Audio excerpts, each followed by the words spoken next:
some of the best. So I'm excited to be here today.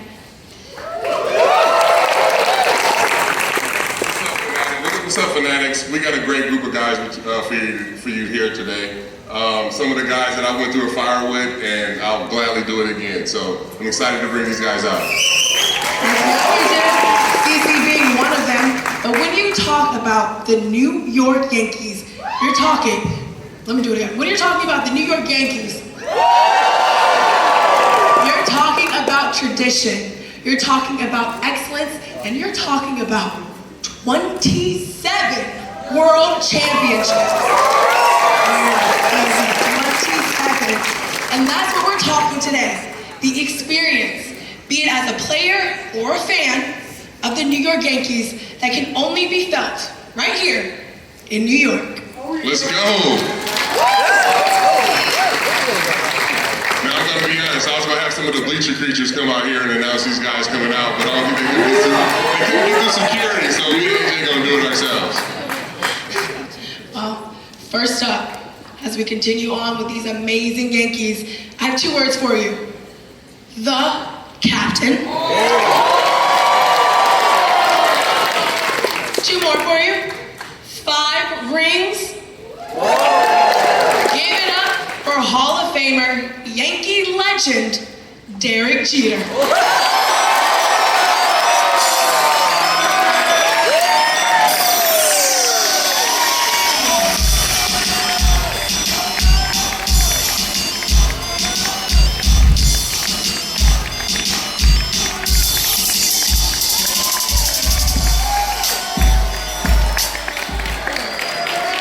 How you feeling, Derek? How you feeling?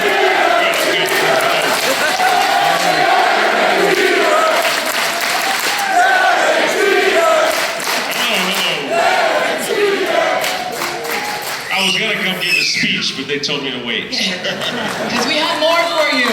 So next, one of the most talented players to ever walk on a field, a 3-time MVP. He hit 696 home runs and had over 3,000 hits. In the 2009 postseason, he was the man hitting 365 with 6 home runs. Now, he's going to be a part owner in the Minnesota Timberwolves. Give it up for, you already know, A-Rod, Alex Rodriguez.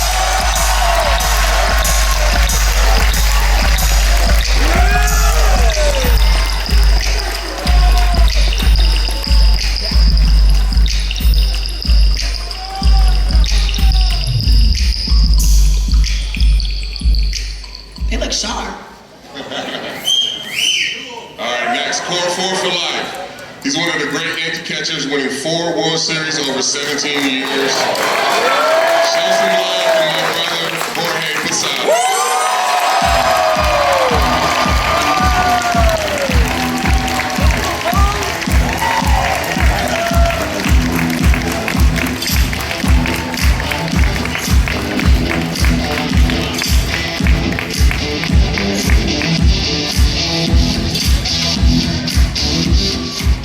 We have another member of the core 4. He's a mentally tough left-hander who ranks as the all-time leader in postseason wins. One of the all-time great money pitchers. Give it up for number 46, Yankee legend, Andy Pettitte.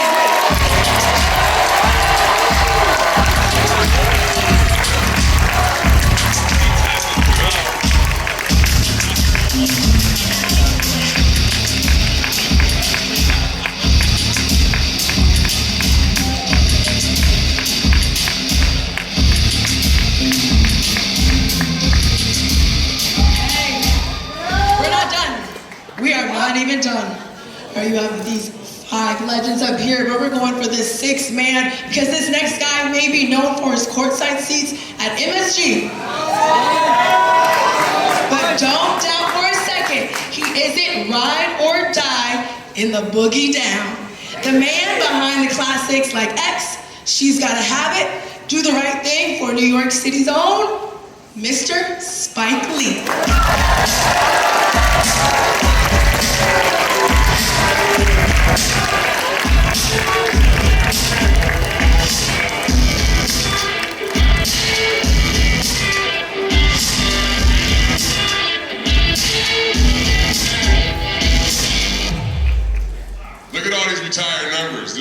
see all the rookies wearing 72 and 81, 85, 99.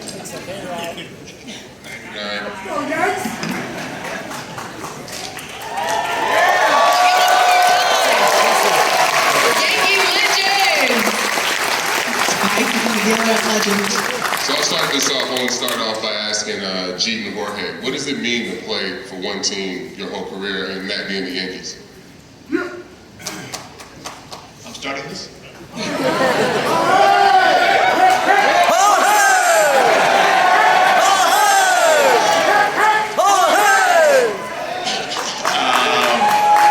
got spoiled. We were spoiled.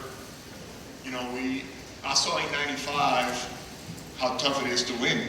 And then, we were spoiled in '96. Obviously, we did a lot of things well.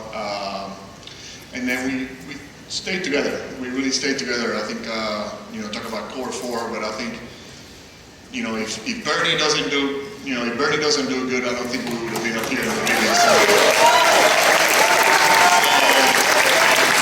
the reason why I just gotta give a lot of props to Bernie because, he really opened the door for all of us.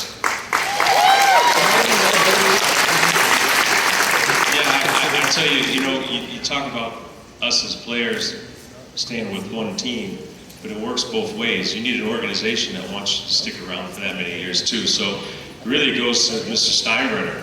I mean, he was all about winning, and if you won, he gave you a chance to stay. So as much as it felt great for us, we wouldn't have had that chance without him. Well, you talk about Steinbrenner, he is a larger-than-life figure in the Yankees universe, and the public has seen him portrayed in the press, on Seinfeld. Can you all talk about the man that you knew? Derek, I'll start with you. Okay, let me see how I can put this. Mr. Steinbrenner is an old football guy, okay? So, he was an Ohio State guy, I was Michigan, we used to battle all the time. And the thing with being a football guy is you play 16 games a year. Baseball, you play 30 games in spring training, 162 during the regular season. That's before it counts. Then you play 30 in the postseason. And he had just bear with me, he had a tough time realizing that over a course of 200 games, you actually may lose one. Really, and in that sense, we had the same mindset. Every single time you take the field, you have a chance to win a game. Now, I understood, obviously, you couldn't win every single one of them. But he preached accountability, responsibility. He expected you to win every day. We'd play the Mets or the Rays in spring training. He'd send over all 5 starters because you had to beat them. So he set the tone from the top down.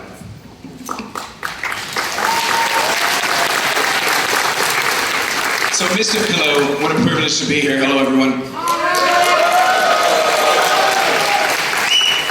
So to me, I'm so thankful for the boss because in 2004, he made my dream come true to come back to the city I was born in. And really my professional career, it was a privilege of my life to wear the pinstripes and to play along these guys. I mean, if you look around this room, this guy over here, number 46, the greatest big game pitch I've ever been around. Gene's the best clutch player I've ever seen in my career. Without CC in '09, we were not world championship team caliber. When he entered our room, we became the world champions and of course ran the table in October.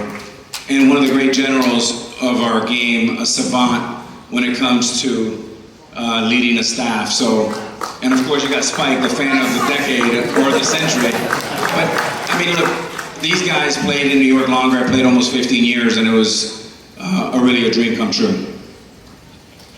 Yeah, Mr. Steinbrenner was special. He was always there for you and for the things that you wanted to do. When my son was born with chronic synostosis, he was the first check for our foundation. He was always asking about my son, so it was family.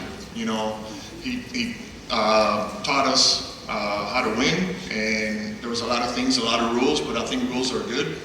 And he was, for me, he was the best. He really helped us become the men that we are now.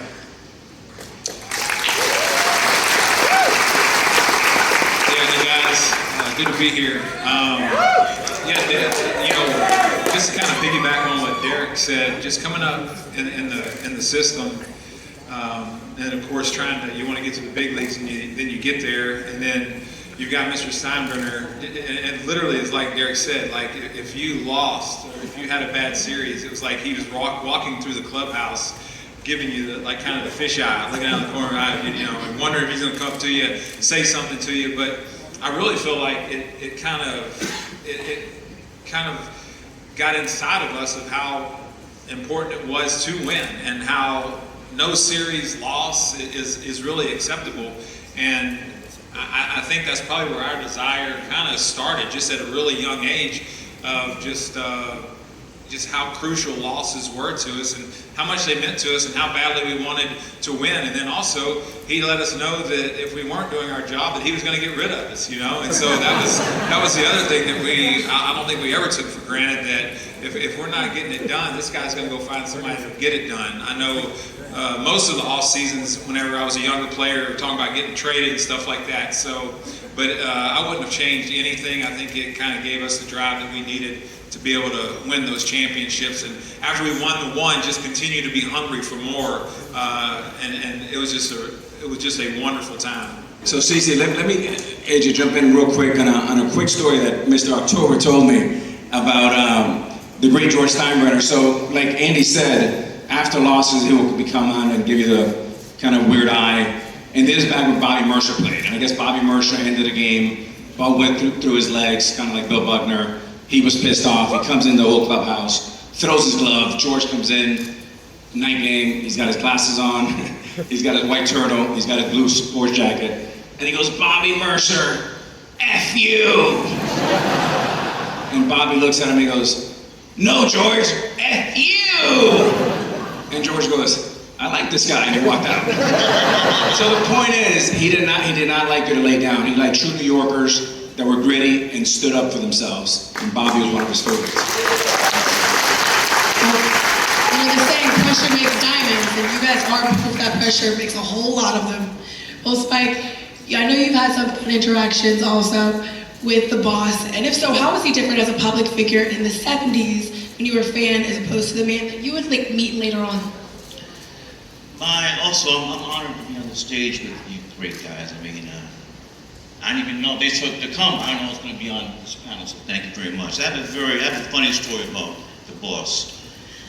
1986 World Series, Yankees lose the first two. And I had just bought a dope starter jacket. Black, this fall.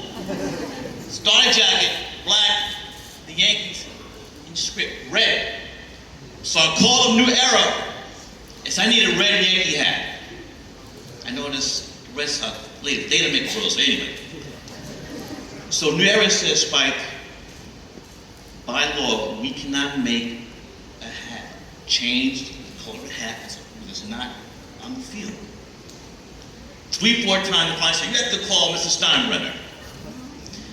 So I called Mr. Steinbrenner. He says, Spike, I'll call New Era. I'll call New Era. You can have a red hat. That, I wish had before that, you cannot, whatever they wore on the field, that, I should be a billionaire now. Every team has 20 million colors.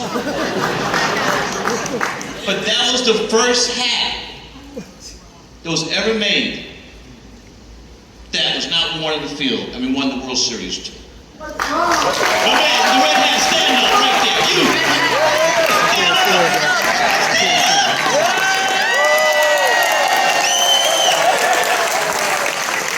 True story. Okay, so that's why my hat looks so good now with my red Yankee hat. Thank you. All right, I got a weird And question. hold on, and he ain't struggling financially either. All right, I got a weird question, because it doesn't have to be about the World Series that you actually won. Let's go around. What World Series stands out to you the most? You go, Chief. All right, he said, how many people in here have kids? I'm not asking you to name the child, but do all of you have a favorite child? Raise your hand. First of all, That was a test. You ought to be ashamed of yourself. Raising your hand, saying you have a child. You shouldn't do that. Yeah. So it's almost like you can't pick like which World Series is special. They're all special. '96, the first one. You know what I mean? And then you get a chance to win a few more. So I don't necessarily know if there's a favorite.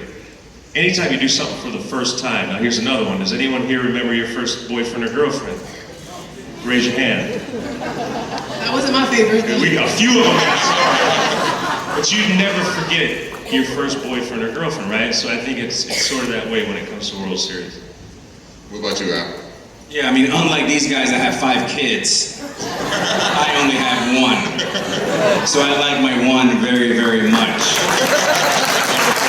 Me too. Spike was there, my boys are all there. But the bond that you build when you win a championship, whether it's a family, whether it's in business, whether it's in philanthropy that these guys do all a tremendous job in, winning a World Series in New York City, I'm starting to get goosebumps. There is nothing like it. And Ask you a question real quick. yeah, What happened to the Knicks finally win? 1973. We're gonna burn the city down. but I would say this, you know, I always say that great players win games, but families win championship. And what these guys did in the late 90s, specifically 1998 was the greatest team I've ever seen assembled. And these 3 guys had a big part of it. But in '09, we did have a family as well. And we were diverse in thought, we were from all over the world, but we all had one goal. And that goal was specifically even more important, more vital, because of the catastrophe of 2004. So when you cut 5 years later, the appreciation and the magnitude and the gravity of that moment was incredible. But what I will say is, it was special because it was a 9-year hiatus from 2000 from the last title. But that '09 championship has become even more important because we never knew that it was going to go another 15 years without winning one. So 25 years, 1 title, that championship, you know, jumps a little bit for me. Yeah, it's like the guy said, they're all special, but you remember the teams that you won, the players, the family. It takes 25 players to win, you know, and be on the same page. So you remember, you know, the guys that were there, obviously in '09 and you know, 2000 and '99. So that's what I remember the most. They're all are special. I would say for me, obviously the first one's special for the reasons kind of Derek was saying. But definitely for me, I would say the '09 is probably my favorite. I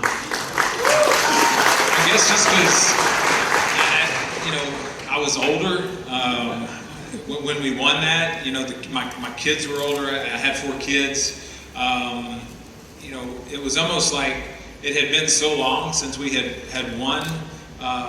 You know, our last one in 2000, and we had been there so many times, and we got back. And so I just think the hunger for me was just so great, and wanted it so badly, and to be able to pull it off again and again. I want to say that we, in a sense, we felt like maybe the core was a little too old to be able to win another one, but then we brought C along and AJ, and we signed to share, and then of course the team that we had was just amazing.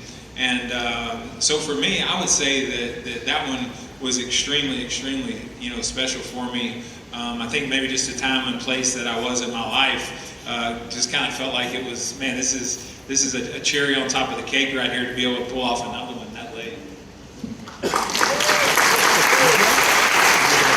And for me, like having a chance to join you guys in '09 was, I mean, and to see like the hunger you guys still wanted to win.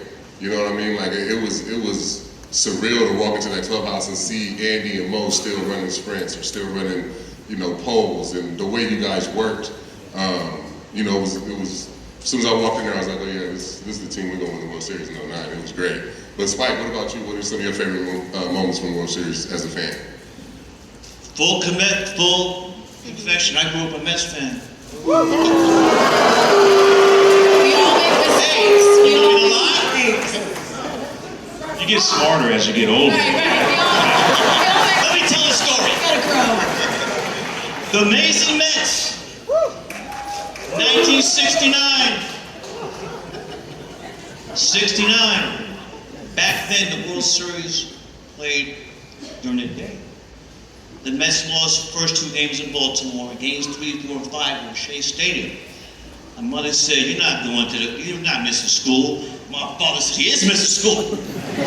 He's going to the World Series. So in 69, I was one of the 1,000 kids that ran on the field. We beat first year division baseball. We beat the Atlanta Braves. Shut up. Hammered Hank Aaron. That's the clinch. And then World Series. Davey Johnson flied out to Cleon Jones in left field, and we tore that field up. You can't do that no more. I remember Yankee Stadium, that Steinbrenner put cops on the horses, so that stuff was cut out. And after a year, my mother threw out the grass. It was not green anymore. Brown. But I grew up, and then, I was born in 57. The Yankees, Stan Bonson. Dig yourself out of this hole, Spike. Dig yourself out. That story went on way too long. I finished. First, and I lived in Brooklyn, so it's easy to go to Shea Stadium and go to the Bronx.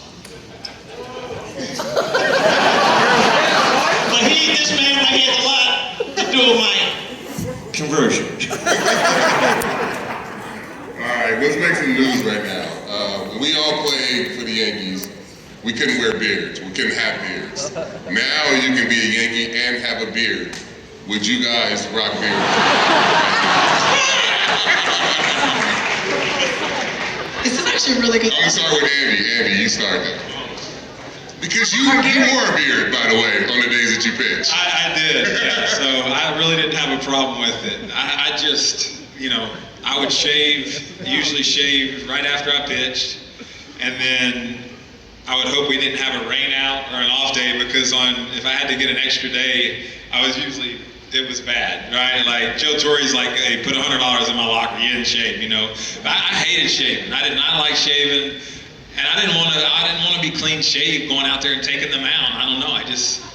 I don't know if that's weird or not, but I thought I would look like a wimp out there on the mound. I would try to get a little facial hair going. So I understand the tradition behind it and stuff like that. But I didn't have a problem with it. I was good with that. And then I also just started hearing that we were losing maybe some players that weren't coming, free agents that wanted, that we were trying to sign and stuff like that. We're having an issue coming over. So I think when you start, looking at it in that sense, I was like, man, let it go. That was my thought on it. I don't know what I would have done. If I would have gotten a couple hits, I'm not shaving. Adding superstition. I got a little superstitious. You will see, sometimes me wearing a little bit of facial hair, but I just thought about Mr. Steinbrenner, his rules again, and I just didn't want to disappoint him. Jorge, speaking of rules, you taught me a great trick. Now, Jorge was like my favorite player of all time, was Keith Hernandez. And one of the things I loved about Keith is he didn't use batting gloves. And Jorge didn't use batting gloves, and it would be snowing out or cold, and rain was always giving him trouble because he couldn't grip the bat. What would you do to help it heal the things you would have? Only in spring training. People give me a hard time. But in spring training, the first week, they don't want to shake my hand because I would pee on my hands too. He would pee on his hands to harden my hands. True story. True story. True story. There's a lot of things happen in the clubhouse that you don't want to know about. That's one of them. Yeah. So Cece, to answer that question about a beard, I played in New York for almost 15 years. Now, unlike these guys, I got myself in a lot of trouble. Self-inflicted trouble. I was a knucklehead. These guys would just roll their eyes. But one thing I did not get in trouble for, or would ever get in trouble for, is a damn beard. Because I can't grow one. There it is. We're seeing who connects first. Yeah, look, I don't think it's really about, yeah, we'll see. Yeah. It's very, very true. My wife told me if you can't have a bald head and no hair in your face. But I don't think it's really about the beard, and it's about rules. I think you have to have rules. You know, rules teach you discipline. So whether it's, you know, we had different rules. When we first came up, we had to wear slacks on the road. We had to wear suit and tie on our trips when we flew. And it just seems like they keep loosening. You keep loosening rules. You have to show up on time for stretch. You have to be on the field for anthem. And I think it's important to have rules because I think it keeps you disciplined. But each individual one, I don't think it's really that big of a deal. Yeah, we sorry to interrupt, but we had to sign a booklet in spring training of all the rules, Yankee rules, and we had to sign it and turn it in. That we read the rules during spring training, so it was part. And even when you guys first came up, you had to wear Adidas, like it was those type of rules too, where you had to wear a certain shoe, you had to wear Adidas and stuff? Absolutely not, I didn't. No. They had a Color, right? it was, Adidas contracts for like 10 years, I think it was, but the guys were wearing, you know, whatever. You know, you have a contract with Nike, you're gonna wear Nike. What about you, Spike? What you think? About what? The beards. Steinbrenner had rules, you know? He signed the checks. CC, he's got another Mets story. Spike don't want to say anything about the Yankees. He's still worked up about the Knicks. All right, but for me, I would have probably definitely rocked the beard. And Coco reminded me too. You ever watch the French Open? Whether it's the beard or not, you still would have had all the championships. The superstitions would have changed. We're gonna go on to some fan questions next. And the key to this though, is they have to be really good questions. Because if they're not, there's gonna be a consequence. So, I hope you just have a change of clothes if they're not. That's all I have to say. They're not good questions. Spike is gonna say if they're good questions or not, and this guy's gonna do a super soaker or not. So, first one. Jeter hit 3,465 hits, 696 home runs for A-Rod. Best advice that you were given on the down slumps that you can give to the younger generation. Advice for adversity. When you're slumping, oh man, it's inevitable. I mean, everyone fails, right? I mean, we play a sport, you fail 70% of the time, you go to the Hall of Fame. And, you know, I've jokingly said it before, two professions, baseball and the weatherman, where you can fail that much and still have a job.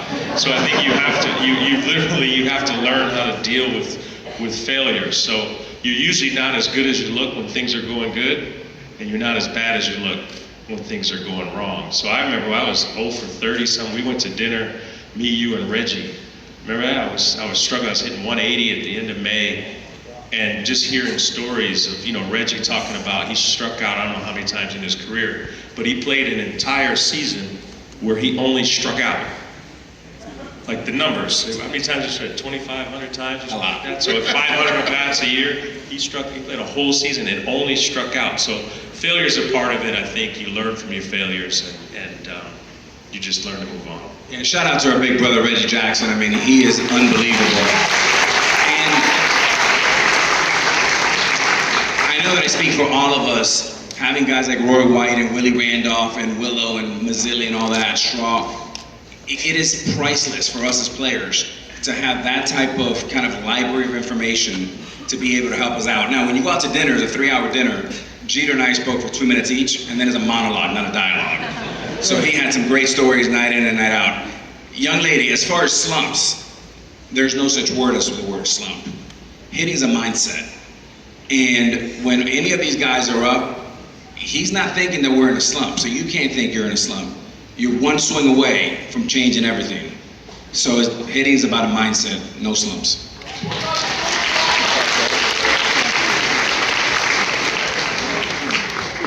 Yo, what up everybody? What's up? Court 4, Spike, CC, A-Rod. This is a question for Jeter. What was your favorite Jordan cleat to wear? Most comfortable, comfortability wise? Comfort-wise. Yes. Ooh, comfort-wise, it was the last one. I broke my ankle twice, so I had to go get fitted for it. So felt like I was running on pillows my last year. Favorite one is the first one. I mean, look, I think everyone up here is a fan of Michael and what he's able to do on the court, off the court. When he asked me to be part of Brand Jordan, I mean, I was the first baseball athlete, one of the first athletes in general. So actually getting your own shoe, Jordan shoe, I think it was back in 99, 2000 maybe? I forget, I'm getting old, but yeah, it's pretty special. So, but the most comfortable one was the last one. What was the model of it? Because I seen you wear 14s and 11s.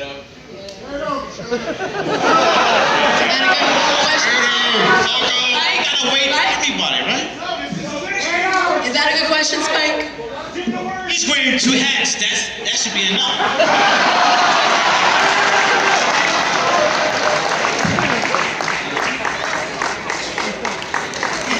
Thank you.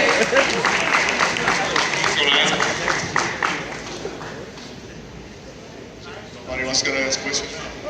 All right. Oh, Mr. Tar Heel. Thank you guys for being here. You guys are all great. And my big question for you guys is, who was your greatest inspiration growing up to get you to where you are in whatever field that you are done with? Like, who was that inspiration? I think my inspiration was Andrew Jones. I saw Andrew Jones playing in the World Series at 18 in 1996. And I sat on the couch with my grandma and told her I was going to be a big leaguer, a teenage big leaguer. And it kind of inspired me and set me on my path. So I always, point to Andrew Jones as the guy that I saw on TV and was like, I want to be that. So I was part of that scene because Andrew hit a home run off of me. Yeah, I didn't want to mention that. Ladies and Well, gentlemen, thank you guys so much. I'm being told by the powers